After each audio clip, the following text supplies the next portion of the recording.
कार्यक्रम की शुरुआत से पहले मुझे यकीन है कि आप सभी बायोहैजर्ड के बड़े प्रशंसक हैं और उसमें मौजूद वायरस के बारे में अच्छी तरह जानते हैं। लेकिन आज हम जिस वायरस के बारे में बात करने जा रहे हैं वह निश्चित रूप से बहुत ही अनजाना है। यह है सबसे रहस्यमय कैमरॉन वायरस। शायद आप पहली बार इस नाम को सुन रहे हैं। यह बायोहैजर्ड 4D मूवी शॉर्ट एग्जीक्यूटर में दिखाई दिया है। हजारों साल बाद ये Japan, Kyushu space world theme park और ओसाका सिजा सिटी एम्यूजमेंट पार्क में दिखाया गया। कैपकॉम केवल निर्माता के रूप में था और वास्तव में निर्माण में शामिल नहीं था, इसलिए यह लघु फिल्म आधिकारिक कृति नहीं है, सिर्फ लेबल उत्पादन है। इसे आधिकारिक गेम कहानी में शामिल नहीं किया गया है, इसलिए आप कैमरॉन वायरस की तुलना गेम में आधिकारिक वायरस से कर सकते हैं, तुलना के रूप में। लेकिन इसे बायोहैजर्ड समय रेखा की घटना न समझें। रैकून सिटी में वायरस के प्रकोप के दौरान अम्ब्रेला को सूचना मिली। सरकार जल्द ही रैकून सिटी को नष्ट कर देगी। कंपनी के अनुसंधान परिणामों की सुरक्षा के लिए उन्होंने एक UB.CUTS खोज और बचाव दल भेजा, जो रैकून सिटी में छिपे हुए कैमरून डॉक्टर को बचाने के लिए था। प्रारंभिक GP ट्रेसी स्थान के अनुसार उन्होंने लक्ष्य को एक परित्यक्त खाद्य गोदाम में चिन्हित किया। दल गोदाम पहुंचकर खोज सोशों के बाद केवल एक अत्यधिक सड़ी गली पुरुष लाश मिली। जानकारी के अनुसार कैमरॉन डॉक्टर एक बुजुर्ग व्यक्ति होने चाहिए जो कि लिंग से मेल नहीं खाता है। लगता है कि और खोजबीन करनी होगी।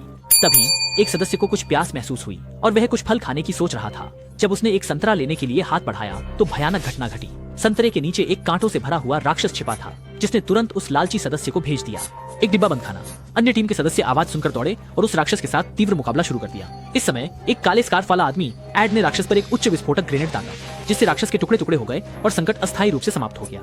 लेकिन अजीब बात फिर से हुई। जैसे ही राक्षस का खात्मा हुआ, कप्तान का GPS फिर से कैमरॉन डॉक्टर का स्थान दिखाने लगा। खोज और बचाव के काम को जारी रखना पड़ा। सभी लोग वहां रुकने की हिम्मत नहीं कर सके, इसलिए वे अगली निर्दिष्ट जगह की ओर गाड़ी चलाकर बढ़ने लगे। फिल्म का पूरा हिस्सा ग्रुप में शेयर कर दिया गया है। जिनको दिलचस्पी है वे ग्रुप में शामिल होकर देख सकते हैं। GPS के संकेत के अनुसार इस बार वे एक सीवर के प्रवेश द्वार पर आए। कप्तान क्लॉस को लगता है कि डॉक्टर कैमरून सीवर के अंदर ही है। एहतियात के तौर पर कप्तान ने काले भाई को सड़क पर उनके इंतजार के लिए छोड़ दिया ताकि कोई अनहोनी न हो। अनहोनी और वह 2 अन्य सदस्यों के साथ सीवर में जांच के लिए गया, लेकिन इस बार उन्होंने इतना जल्दी नहीं किया। अंधेरे के वातावरण में एक जॉम्बी कुत्ते ने पहले से ही उन्हें देख लिया था, लेकिन कप्तान ने तेजी से प्रतिक्रिया की और एक गोली से जॉम्बी कुत्ते को मार गिराया। टीम ने एक बार फिर सफलतापूर्वक एक संकट से बच निकलने में कामयाबी पाई। जब वे GPS द्वारा दिए गए स्थान पर पहुंचे तो अजीब घटना फिर से घटित हुई। साफ है कि स्थान गलत नहीं था, लेकिन यहाँ कोई व्यक्ति नहीं था, केवल कुछ दस्तावेजी फाइलें थीं। क्या अम्ब्रेला अपना मजाक उड़ा रहा है? क्लॉस को बहुत समझ नहीं आया। पास खड़े चश्मे वाले आदमी रोजर ने धैर्य खो दिया। उसने कप्तान को समझाया कि दरअसल अम्ब्रेला इन शोध डेटा और फाइलों को ही चाहता था और कैमरून डॉक्टर को ढूंढने की रक्षा करना हमेशा से एक छलावा था।